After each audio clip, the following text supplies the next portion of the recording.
ओम शांति। 21 सितंबर 2023 ईश्वरीय ज्ञान। आज की मुरली। मीठे बच्चे, जब तक आत्मा पार्ट में है तब तक उसे 100% रेस्ट मिल नहीं सकती। रेस्ट मिलती है निर्वाण धाम में, वहाँ कोई पार्ट नहीं। प्रश्न: जो बच्चे चलते चलते पढ़ाई से थक जाते हैं उन्हें फिर कौन से संकल्प आते हैं जो विकल्प का रूप ले लेते हैं? उत्तर: पहला, उन्हें बाप को छोड़ देने के अर्थात फारकती देने के संकल्प आते हैं। बाबा कहते, यह संकल्प आना भी विकल्प है, ऐसा संकल्प करना भी पाप है। पढ़ाई न पढ़ना माना ही थक जाना। ऐसे बच्चे अपना खाना खराब कर देते हैं। दूसरा, अगर किसी बात के कारण कोई माता पिता से रूठ जाते हैं तो वह 21 जन्मों की बादशाही गंवा देते हैं। गीत। आज अंधेरे में हैं हम इंसान, ज्ञान का सूरज चमका दे भगवान। आज अंधेरे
में हैं हम इंसान, ज्ञान का सूरज चमका दे भगवान।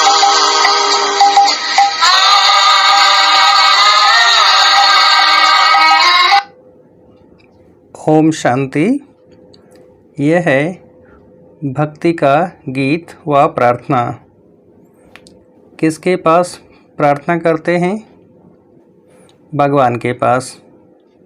परंतु घोर अंधियारे में होने कारण भगवान को जानते ही नहीं, तो अब सुने कौन? जब भगवान उन्हों की पुकार सुने तब आकर ज्योति जगाए। परंतु बच्चे भगवान को जानते ही नहीं, तो सुनेंगे फिर कैसे? अभी तुम सम्मुख बैठे हो, भगवान तुमको घोर अंधियारे से घोर सोझरे में ले जा रहे हैं। गाते भी हैं ब्रह्मा की रात और ब्रह्मा का दिन। रात में दर दर भटकते भी बहुत हैं, पहाड़ों पर, ठिकाने, मंदिरों, मस्जिदों में जाते हैं, परंतु भगवान मिलेगा कहाँ? भगवान का जन्म भी भारत में मनाते हैं। शिवरात्रि कहते हैं ना, बरोबर उनकी यादगार प्रतिमाएं भी भारत में है, परंतु समझते नहीं कि वह कब आते हैं। बिल्कुल घोर अंधियारे में हैं। अभी तुम घोर अंधियारे में नहीं हो, तुम नंबरवार पुरुषार्थ अनुसार सोझरे में आते जाते हो। तुम बच्चे जानते हो ये सारी सृष्टि की रचना कौन और कैसे करते हैं। तुम यहाँ आए हो ईश्वरी विश्वविद्यालय में, जहाँ ईश्वर पढ़ाते हैं, मनुष्य से देवता बनाते हैं। यह नॉलेज तुम्हारे में भी नंबरवार समझते हैं। कोई तो अच्छी रीति समझते हैं, कोई पूरा नहीं समझने वाले भागंती हो जाते हैं, माता पिता से रूठ पड़ते हैं। जिनके लिए गाया हुआ है आश्चर्यवत, ऐसे माता पिता से रूठ पड़ते हैं। पशंती कथंती फिर रूठ पड़ंती। जानते हैं माता पिता से हमको 21 जन्म लिए स्वर्ग की बादशाही मिलती है, फिर भी भूल जाते हैं। बाबा ने समझाया है, जिसको शांति कहा जाता है वह मिलती है शांति धाम अथवा निर्वाण धाम में। उसको मुक्ति धाम भी कहा जाता है। अगर कोई कहे हम 100% रेस्ट में हैं, परंतु यह अक्षर कोई है नहीं। सारे दिन में कोई न कोई कर्म जरूर चलता है। हाँ, अल्पकाल के लिए रात के नींद को रेस्ट कहते हैं, क्योंकि आत्मा कहती है मैं सारा दिन काम करके थक गई हूँ, अब रेस्ट लेती हूँ। अपने को डिटैच कर देते हैं। यह तो जानते हो बाप रहते ही हैं शांति देश में, या ऐसे समझते हो कि परम पिता परमात्मा वहाँ रेस्ट में रहते हैं। परमात्मा रेस्ट में तब रहते हैं जब उनका पार्ट नहीं है। मुक्ति धाम में कोई काम नहीं करते हैं। यह बड़ी समझने की बातें हैं। अभी तुम्हारी बुद्धि का ताला खुलता जाता है। बाप कहते हैं तुमको पता है मैं रेस्ट में कब रहता हूँ, जबकि तुम बच्चे स्वर्ग में सुख में रहते हो। वहाँ तुमको सुख शांति है, उसको रेस्ट नहीं कहा जाएगा। रेस्ट में तब कहें जब तुम्हारा कोई पार्ट नहीं है। तुम जब स्वर्ग में हो तो मुझे कोई मेहनत नहीं करनी पड़ती। मैं वहाँ यानी कि घर में शांत में रहता हूँ। शांति का दूसरा अक्षर वहाँ रेस्ट कहेंगे। यहाँ तो रेस्ट में रह नहीं सकते हैं। आत्मा कहती है मैं रेस्ट में तब हूँ जबकि रात को नींद करती हूँ, उस समय रेस्ट में हूँ या शांत में हूँ। बात एक ही है। रात को अशरीरी बन जाते हैं, शांत हो जाते हैं, फिर उठते हैं तो कर्म में आते हैं, फिर भी अनरेस्ट है। कर्म करते अनरेस्ट भासती है। सतयुग में अनरेस्ट का सवाल नहीं, अनरेस्ट करती है माया। वहाँ ऐसे नहीं कहेंगे कि हम रेस्ट में रहते हैं। काम काज सब करते हैं परंतु अशांत नहीं रहते हैं। बाकी रेस्ट अक्षर है नहीं। समझो, कोई कहते हैं हम शिमला जाते हैं रेस्ट के लिए, परंतु रेस्ट का अर्थ नहीं। सच्ची रेस्ट तब है जब हम निर्वाण धाम में रहते हैं, वहाँ चुप रहते हैं। बाकी रेस्ट कोई को नहीं है। कोई कहे हमको 100% रेस्ट है तो यह रांग है, इसको अज्ञान कहा जाए। हाँ, यह ज़रूर कहा जाएगा पढ़ाई नहीं पढ़ने चाहते तो रेस्ट लेते हैं, न पढ़ना रेस्ट लेना यह तो फिर थकना हो गया, अपना ही खाना खराब करते हैं। समझाया जाता है हे रात की राही, स्वर्ग की राह पर चलते चलते थक मत जाना, रूठ नहीं जाना। माता पिता को फारकती देने का तो संकल्प भी नहीं उठना चाहिए। यह संकल्प उठाया तो उसको विकल्प कहा जाता है। ऐसे माता पिता जिससे स्वर्ग की राजाई मिलती है, उसके लिए संकल्प भी क्यों उठाएं। लिखते हैं कभी कभी संकल्प आता है छोड़ दें, कुछ समझ में नहीं आता। अरे समझने का तो यह टाइम है ना, समझना अर्थात पढ़ना।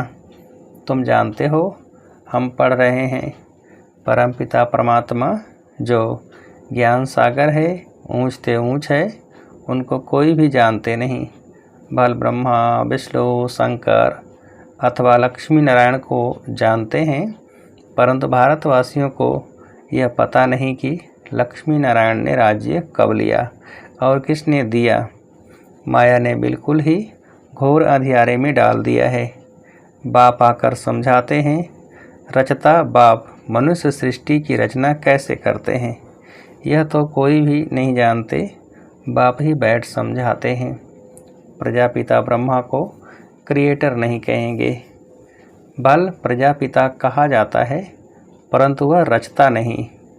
मनुष्य कहते हैं हमको अल्लाह ने पैदा किया। निराकार फादर को ही रचता कहेंगे। रचता बाप को जरूर मनुष्य ही जानेंगे, जानवर तो नहीं जानेंगे।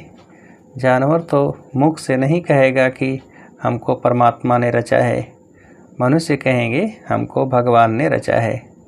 तो बाप बैठ समझाते हैं, तुम देखो यह रचना कैसे रची। पहले पहले रचना होती है मुख वंशावली की। बच्चे को बड़ा होकर फिर बाप बनना है। यह बेहद का बाप कहते हैं, देखो मैं भी कैसे रचना रचता हूँ। इनमें प्रवेश कर इनको मुख द्वारा कहता हूँ, हे आत्मा तुम मेरी हो, मैं तुम्हारा बाप हूँ। फिर इनके द्वारा तुम बच्चों को रचता हूँ। तुम हो मुख वंशावली। अज्ञान काल में भी कहते हैं ना, जैसे हैं तैसे हैं मेरे हैं।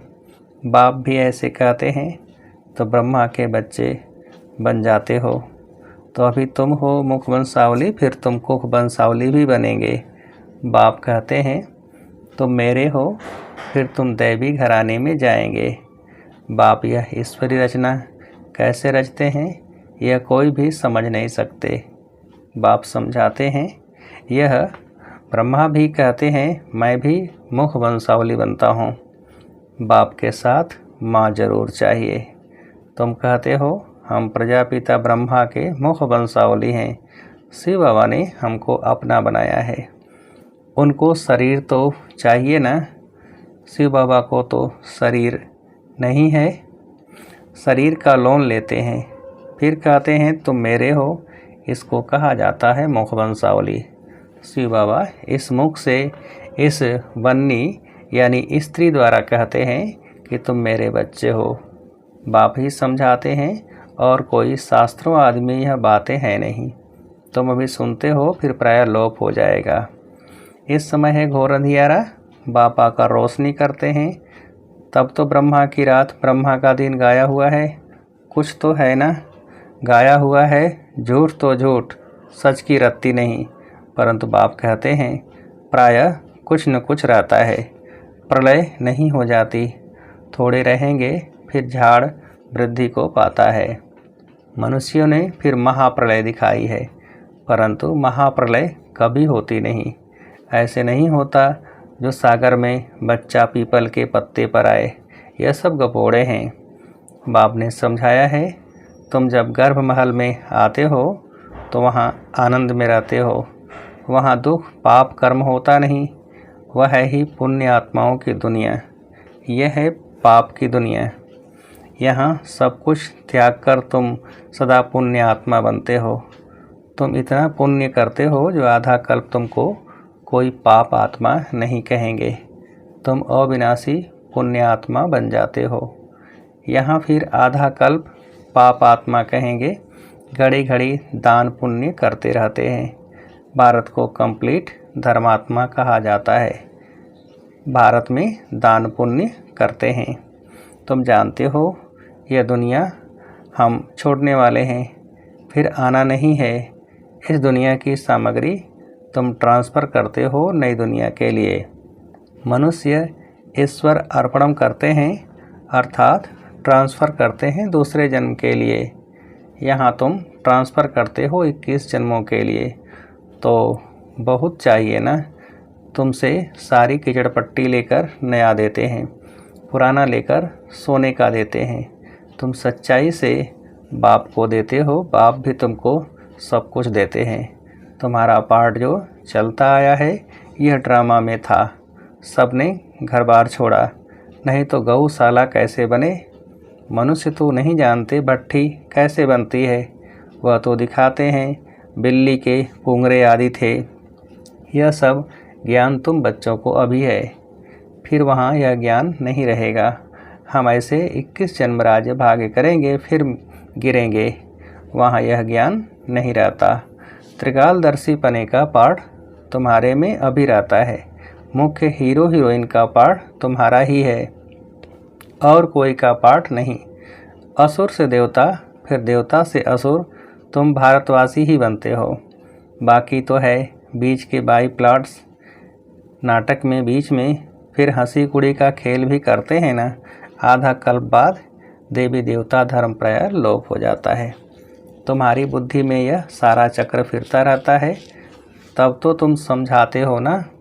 परमपिता परमात्मा भी परमात्मा है, परम धाम में रहने वाला। बाप कहते हैं मेरे में सारा ज्ञान है। मैं मनुष्य सृष्टि का बीज रूप चैतन्य हूँ। वह तो जड़ बीज होते हैं, शिव तो चैतन्य है, उनकी प्रतिमा पूजी जाती है। आजकल गवर्नमेंट झाड़ों के सैंपलिंग लगाती है। यह है चैतन्य बीज, मनुष्य सृष्टि रूपी झाड़ का बीज कहते हैं। मुझे सारे झाड़ की नॉलेज है। तो जब कोई कहते हैं 100% रेस्ट में है, तो समझाना चाहिए कि 100% रेस्ट तो कभी मिलती नहीं। हाँ, ऐसे कहेंगे स्वर्ग में 100% पवित्रता सुख शांति रहती है, नाम ही है स्वर्ग। बाप को कहते हैं सत श्री अकाल, सच बोलने वाला। उनको कोई काल नहीं खाता, उनको कहा जाता है कालों का काल। बाप कहते हैं यह छीछी दुनिया है, इस बम फोर को आग जरूर लगनी है। तुम बच्चे जानते हो यह महाभारत लड़ाई महाकल्याणकारी है। मनुष्य यज्ञ करते हैं शांति हो जाए। गोया समझते हैं स्वर्ग के गेट्स न खोलें। तुम तो ताली बजाते हो, बम भोर को आग लगे तो हम नई दुनिया बैकुंठ में जाएं। यह विनाश ज्वाला इस रुद्र ज्ञान यज्ञ से ही प्रज्वलित हुई है। जो बाप के बनेंगे वही स्वर्ग के मालिक बनेंगे। बाकी सबको हिसाब किताब चुकतो कर वापस जाना है। तुम जानते हो अब वापस मुक्ति धाम में जाकर फिर अपना पार्ट रिपीट करना है। सतयुग में यह इतने सब देवी देवता कहाँ से आए? मनुष्य से देवी देवता किए करत्न लागी वार। तुमको कौड़ी से हीरे जैसा पतित से पावन बनाते हैं। जितना जो नॉलेज धारण करेंगे उतना पद पाएंगे। राजधानी स्थापन हो रही है, तुम जानते हो हम अपने लिए स्वर्ग की स्थापना कर रहे हैं श्रीमत पर। अगर श्रीमत से कोई रूठ कर अपनी मत पर चले तो वह रावण मत हो जाएगी। इसलिए कदम कदम पर तुम श्रीमत लेते हो। बाप जीते जी तुमको ट्रस्टी बनाते हैं। अच्छा, मीठे मीठे सिकिल थे बच्चों प्रति माता पिता बाप दादा का याद प्यार और गुड मॉर्निंग। रूहानी बाप की रूहानी बच्चों को नमस्ते। हम रूहानी बच्चों की रूहानी बाप को नमस्ते। धारणा के लिए मुख्य सार, पहली पॉइंट, कंप्लीट दानी बनना है। सच्चाई से सब बाप को अर्पण कर नई दुनिया के लिए ट्रांसफ़र कर देना है। दूसरी पॉइंट, जीते जी ट्रस्टी बनना है। कदम कदम पर बाप से श्रीमत लेनी है। कभी भी श्रीमत से रूठ मनमत पर नहीं चलना है। वरदान, कंबाइंड रूपधारी बन सेवा में खुदाई जादू का अनुभव करने वाले खुदाई खिदमतगार भव। विस्तार, स्वयं को सिर्फ सेवाधारी नहीं लेकिन ईश्वरीय सेवाधारी समझकर सेवा करो। इस स्मृति से याद और सेवा स्वतः कंबाइंड हो जाएगी। जब खुदा को खिदमत से जुदा कर देते हो तो अकेले होने के कारण सफलता की मंजिल दूर दिखाई देती है। इसलिए सिर्फ खिदमतगार नहीं लेकिन खुदाई खिदमतगार हों। यह नाम सदा याद रहे तो सेवा में स्वतः खुदाई जादू भर जाएगा और असंभव भी संभव हो जाएगा। स्लोगन, कर्मयोगी बनना है तो कमल आसनधारी यानी कि न्यारे और प्यारे बनो। कर्मयोगी बनना है तो कमल आसनधारी यानी कि न्यारे और प्यारे बनो। अच्छा, ओम शांति।